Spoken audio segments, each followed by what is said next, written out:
Welcome back to Definitely Not Definitive. I'm Ken. And I'm Bethany. And we're just a fearful couple in love that loves some Five Nights at Freddy's. Ooh, we're fearful. Yeah, and so back to some Five Nights at Freddy's. This is the Ultimate Timeline by Game Theory by Matt Pat. And so we're checking this out. I know we've done some timelines before on Five Nights at Freddy's, but it keeps getting updated. The lore keeps getting updated and new information comes out. So we are revisiting that. And plus there's so much going on in Five Nights at Freddy's that we could always use a refresher and everything. So I was gonna say this world is so rich. The lore is so dense. It's not quite at the level of Elden Ring yet, but I feel like you could go to Elden Ring University and still you'd have to get a master's degree to maybe understand it all. So if you want all of our Five Nights at Freddy's reactions, go ahead and check out the description of this video. We got a playlist there for you. Are you ready? I am ready. Don't think I didn't notice you were laughing at me for being a nerd. Today we end the torment. 19 books, 11 games, 8 whole years, all leading to this moment. The ultimate FNAF timeline is finally complete. The pieces are in place for us. Now all we have to do is put this story of tragedy, jealousy, and loss back together. Should be easy. Hello, Internet. Welcome to Game Theory, the show that feels like a kid revealing the class project that he's been working on all year. Except here, it's the class project that I've been working on for the past decade of my life. Damn. This one is big, my friends, and I gotta admit, kinda nervous. I haven't attempted a timeline video on this franchise since 2018. Back in the days when Mike was the crying child, Afton coming back was actually a surprise, and Fazgoo wasn't a phrase I'd ever thought I'd have to utter. But since the last time I did something like this, we've had 3 more massive games, the death and revival of the FNAF movie, and more robot kids than you can shake a staff bot at. It is exhausting trying to keep track of this whole franchise, which honestly is why I'm here today. The lore at this point is complicated. Yeah. It's full of speculation and theory, so to hopefully make it a little easier for everyone and to give us all a baseline to talk about this franchise moving forward into the future, it's time to reveal my current working FNAF timeline. But just before I do, I just want to explain a couple of things. First, this timeline is massive. Seriously, it is huge. This thing towers over any video project we have ever done on the channel. But when you look at the totality of this franchise, the story of FNAF really boils down to the story of one man, William Afton. His successes, his failures, his rise to becoming co-owner of one of the most successful restaurant franchises in the world, and his eventual fall to the monsters he helped to create, only to then be reborn in a new digital form later. That's why I've decided to split this timeline into 3 main chunks. The foundation of Freddy's, how the business started and how it came into being, the Afton era, William's decades-long murder spree, and post-Purple Guy. Basically modern FNAF, everything that happens after the Pizzeria Simulator fire. And because there are lots of new big revelations in this thing that seemingly come out of nowhere, as well as just points I want to talk about further, I decided to dedicate 1 episode to each chunk. I originally wanted it to be one seamless, continuous video, but it just felt incomplete without some sort of explanation at the end of each one. Once this whole thing's done, I promise I'm gonna merge all the narrative bits into one massive video so you can just skip my explanations. But for now, this just felt like the best, most satisfying, most complete way to do this. That being said, this is still about the story, the broad strokes of the franchise. So in order to make sure that you guys know that I'm not just pulling answers out of thin air, not only am I discussing some of the more controversial bits at the end of each chunk, we're also putting in a handy little graphic in the bottom left-hand corner of the screen, which will show thumbnails, video titles, books, Fancy. and any other citations that we need throughout the video. So if you wish to understand that specific statement in more detail, you know exactly where we've taken it from. That way you can look into those details for yourself. So sit back, grab some popcorn or your pitchforks if you're the type to get upset when I say something controversial, and make sure that you subscribe, since this is going to be a video that you're going to want to come back to a few times in order to fully dissect. Without any more waiting, I present to you the story of a loving, obsessive father who slowly descended into madness and along the way discovered the secret to eternal life.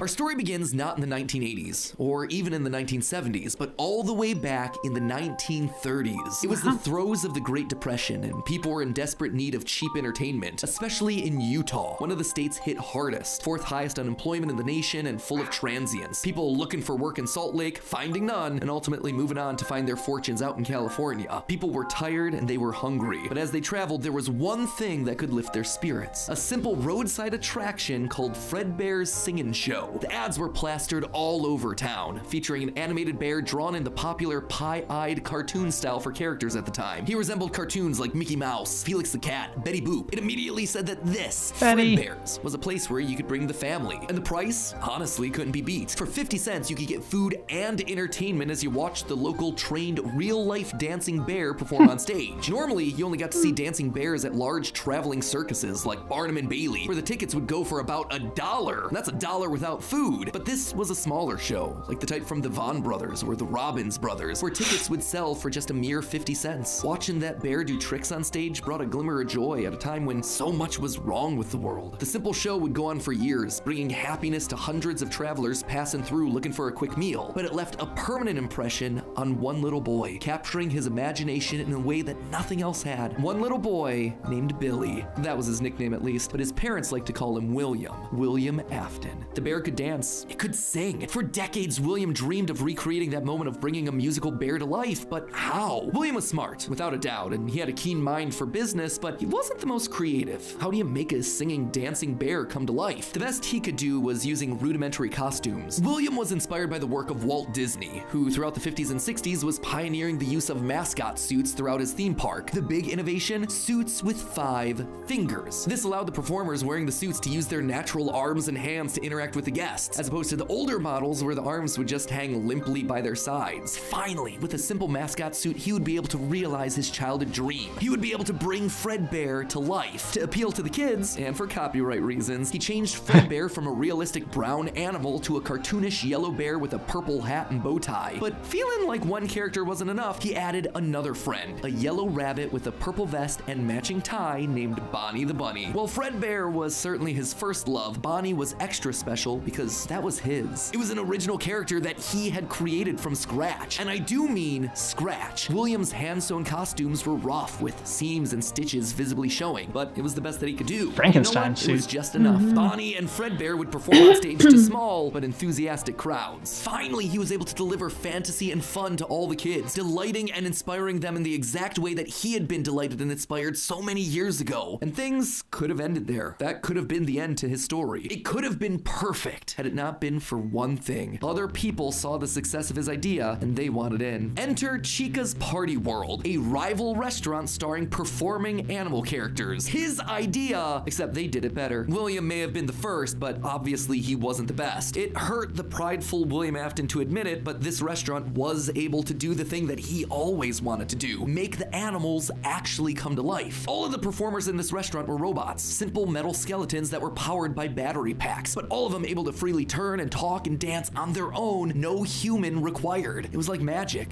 that came from the mind of a brilliant creator named Henry Emily. This Henry, in some small way, had been able to harness the power of life itself. Afton admired him. He was jealous, to be sure, but he also looked upon this man with awe. Off to one side of Chica's Party World was a small cabaret stage featuring an elephant magician. On the other, a hippo known to ramble on and on. That one was more of a joke for the parents, but it was the main stage that was for the kids. A rocking band of characters featuring a yellow chicken thing with a southern drawl So creepy. named Chica, backed by a band of other country-themed characters, including a pig with a banjo, an upbeat frog from the local swimming hole, and a brown bear with a heavy southern accent. Wait, a bear? But bears were his animals. Why not a cow or a horse? Something to fit the country theme a bit better. Why'd it have to be a bear? And adding insult to injury, they had the nerve to call this thing Ned Bear, a direct copy of his own Fredbear. Whoops, that's gonna leave a mark. No, that was not okay. Afton's jealous admiration turned to hardened bitterness. A bitterness that would only grow over the next couple of years as families continued to choose Chica's Party World over Fredbear's. William just couldn't compete with the appeal of the robots. Eventually, his restaurant would go bankrupt, only to get bailed out by, of course, Henry Emily. Another insult, another humiliation that William wouldn't soon forget. 1979. Kill that dude. Despite being bitter, Afton couldn't deny that what came next was a period of massive success and expansion. With the two franchises now merged into one, it was the best of both worlds. Afton's ideas with Henry's robotic expertise. The two men decided to launch under a new name, Fredbear's Family Diner, a pizza chain that would eventually come to feature a mix of humans in performing suits as well as on-stage animatronics. They decided to stick with Fredbear as the headliner, considering the yellow bear was easily identifiable as a brand and because he was the original performing animal mascot. Afton appreciated that. This new restaurant would also see a mix of characters as the two franchises merged into one, with Pig Patch and Happy Frog performing right alongside Fredbear and Bonnie. And as part of this one big Fredbear family, they even got themselves official merch that were released, ranging from masks to magnets. The crappy Mr. Hippo fridge magnet?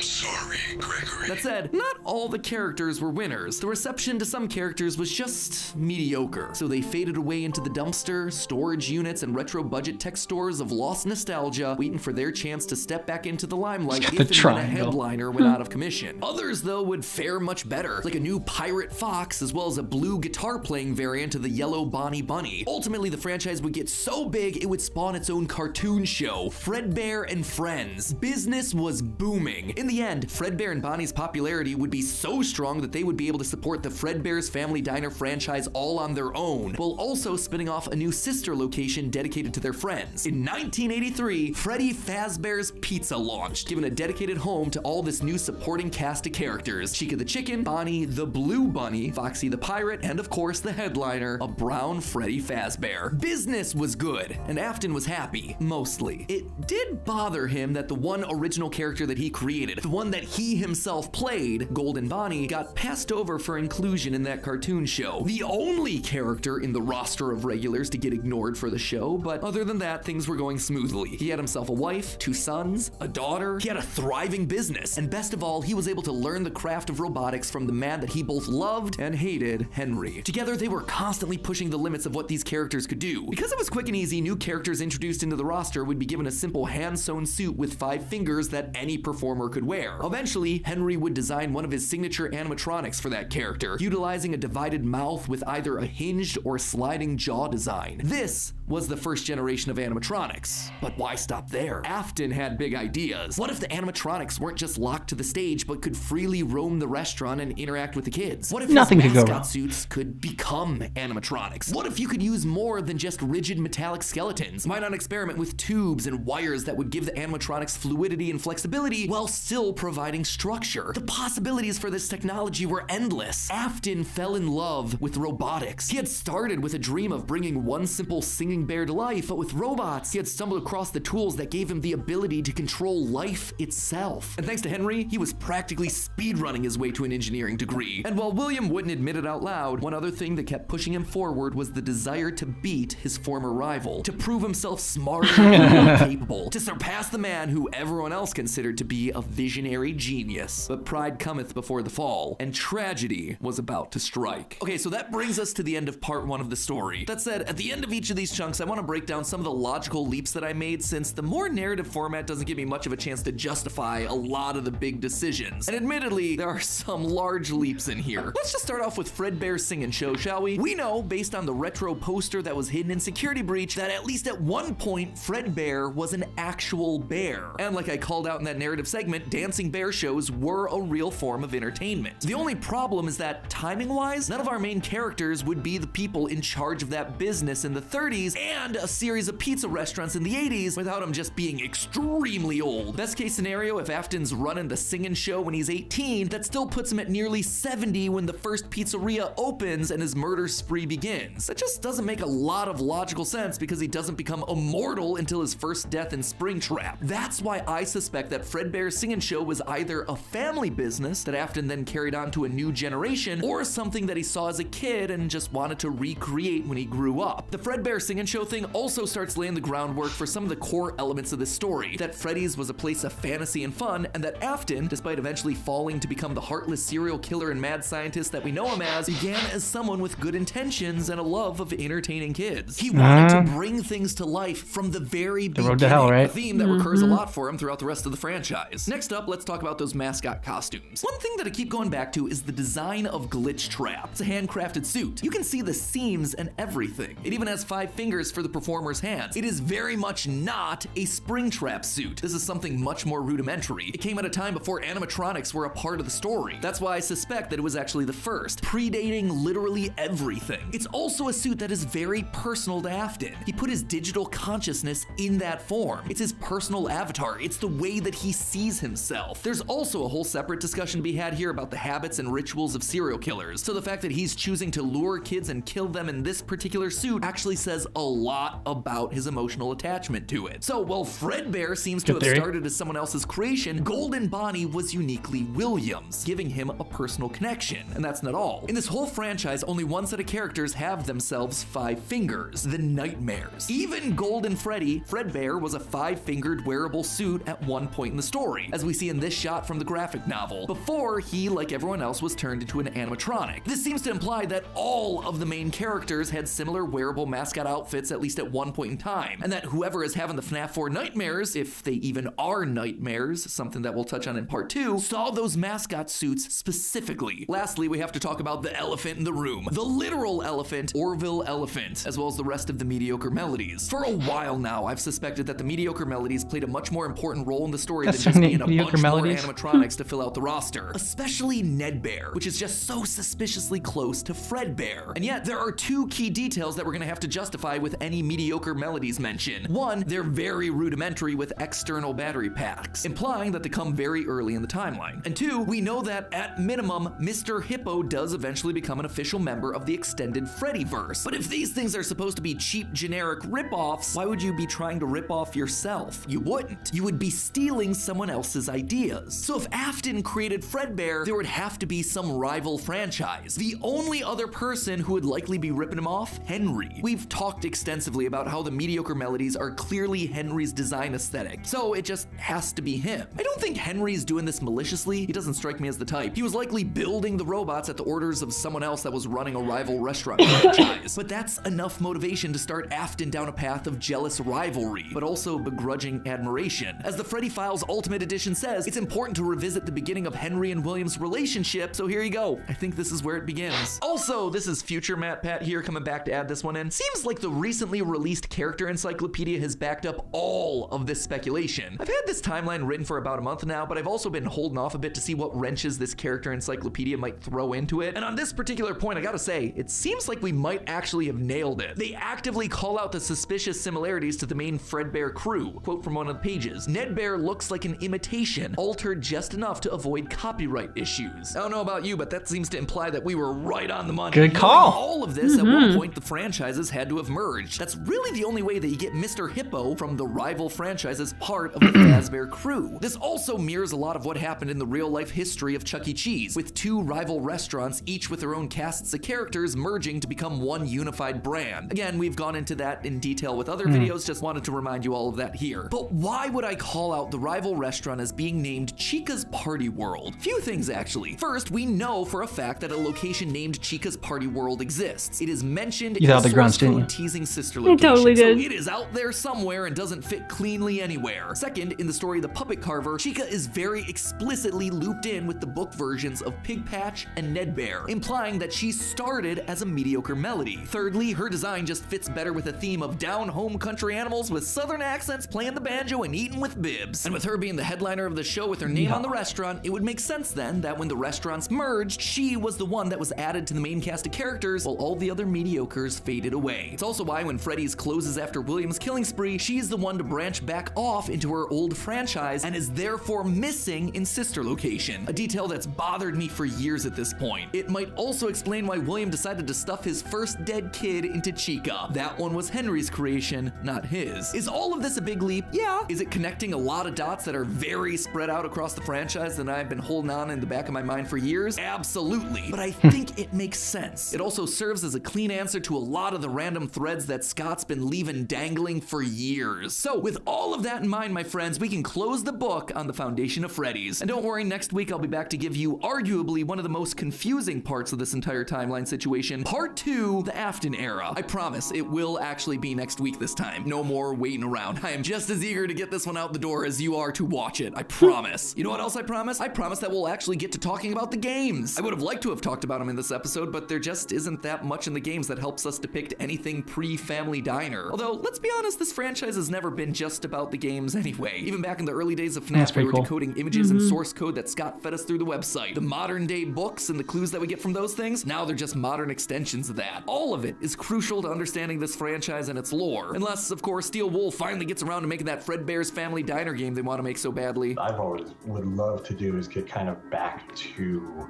I have no clue if we'll ever be able to do this, but getting back to kind of like the origin of like Fazbear Entertainment, or the origin of Freddy Fazbear. But in the meantime, while we wait for that inevitably cryptic game, I hope that this start to the timeline helps to fill in some of those gaps. Nice getting the little like, I'm trying to think if we got his, the history of William Afton like as a child in the last one that we saw. I don't think so. I don't think so. That was the part of this that really stuck out to me as being new, and I loved it. I mean, I think how many of us have had an experience as a child that like we are filled with that nostalgia. We look to go back and create it. I mean, half the time the holiday rituals are things that like we grew up with and instilled in us that sense of magic or wonder or warm feelings or family, and like that's what we try to recreate every year, is like getting back to that.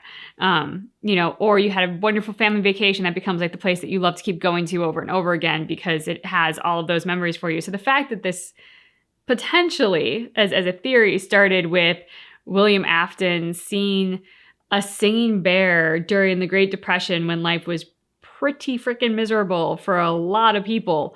The fact that he was able to get this one escape, this joy, this sense of magic, and then tries to recreate it, which is a wonderful, wonderful goal, and bring that to future children and everything. We all know how it ends, so, but it was a good idea. See, that's the happier version. You know me, I'm going to go the darker version of this. He said that another theory could have been that William's family ran that act, the bear act or whatever. And and because it's kind of showed a lot in this video also, William's jealousy and how that kind of played a big factor into things. I feel like it was the family business and he wanted to one up his father. Oh. And do something better than what he had done. And also give him some money to start off with to like start his business, to start the restaurant. I feel like that's where he started. It's not so much the cute kid that just saw this amazing bear and, dreamed about it. I think that's a great story. But for me, it's more sinister than that. And I don't know if it's sinister, but just like wanting to one up his dad and that jealousy is kind of what drives him. And so I just took that from what I saw in that video and I just kind of applied it into my own theory. Or building on his theory, I guess. You went the whole psychological route with the jealousy as an ingrained character trait. Yep. You went dark. Glass half empty. Glass half full. But I like what you came up with. Yeah, I mean, and it was using stuff that he already had talked about. He said, it could have been two different theories. He went with one way. And so I just thought that, definitely could be the other way too. And I like the idea that he has something to prove. And so he's, I think often what pairs with a something to prove is a feeling of inadequacy. And I think that does feel like a character trait in Afton because his restaurant goes under and he has to get bailed out. And so there's a potential pattern of life events telling him that just not quite good enough, just can't quite succeed, that would drive him into almost an obsessive need for success. And plus I feel like there's some kind of trauma or that had happened to him as a child. Maybe he was abused as a child. Going real dark now. Well, because but he gets really dark. The things that he does, normal people do not do. No. And, I would feel like there has to be something in his past that, like we said before, a bunch of times, hurt people. And usually when there's someone that is this psychotic and crazy, something has happened to them in their lives that is, shaped them earlier on in their developmental years. That's true. The human creature is capable of anything. So we hear stories and we think like, oh, I could never do that. But for most people in the right set of circumstances, you are capable of anything. Most people do learn how to control themselves, at least to some extent, to not wind up getting into those said circumstances that push you into that spiral of psychosis. That's a very sound theory that something must have happened to him to trigger at least a degree of mental emotional instability that was always kind of lurking under the surface and just needed the right trigger to snap. Definitely dark, but also during the Great Depression, and this I'm just throwing out a hypothesis. This is not from any great research into the Great Depression, but you often hear people who are in dire financial circumstances using their children or doing terrible things out of a need to survive. So the Depression seems like an era ripe for potentially that kind of activity to be occurring, which would be a setup to have some sort of awful childhood trauma. Yeah. If you want other fun, cheery videos from us, we have a playlist of all of our Five Nights at Freddy's reactions. You should check that out down below in the description of this video. Right, we did go dark. Let us know what you thought about this down below in the comments. And thanks so much for checking out our reaction for Five Nights at Freddy's, Game Theories, FNAF, The Ultimate Timeline. But just keep in mind that our reaction and our theories are definitely not definitive.